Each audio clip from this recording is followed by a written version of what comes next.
खजाने की आत्मा अपने वारिस की तलाश कर रही है। खजाने की आत्मा अपने वारिस की तलाश कर रही है। भूत प्रेत, हम आपको ऐसी ही एक घटना से परिचित करवाने जा रहे हैं जिसके पीछे क्या कारण है यह तो नहीं पता, लेकिन गांव के लोग इसे अपने पूर्वजों की आत्मा से जुड़ा राज मान रहे हैं।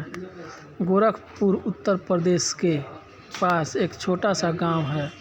इस गांव की लगभग 5 एकड़ ज़मीन पूरी तरह खाली पड़ी है, लेकिन उल्लेखनीय बात यह है कि यह ज़मीन पिछले कई दशकों से खाली पड़ी है, क्योंकि यहाँ जो पेड़ थे वह भी या तो गिर गए या फिर कटवा दिए गए। इस ज़मीन पर कहा जाता है तो बड़ी बड़ी हड्डियाँ घूमती रहती है।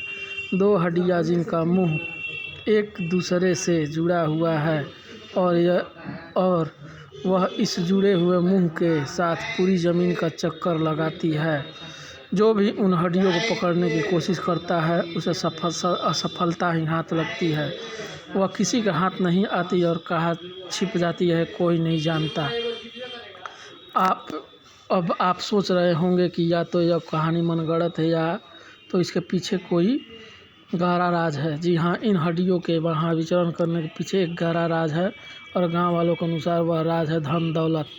गांव वालों का कहना है कि एक विशिष्ट परिवार के छिपे हुए खजाने की रक्षा करने के लिए ही यह हड्डियाँ उस ज़मीन पर घूमती है।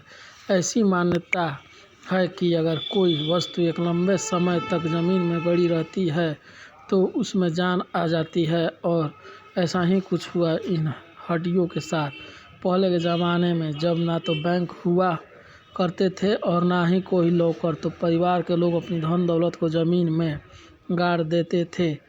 काफ़ी समय तक ज़मीन में गड़े इस खजाने की जब किसी ने खोज खबर नहीं ली तो वह खजाना जीवित हो उठा और उस ज़मीन पर भ्रमण करने लगा।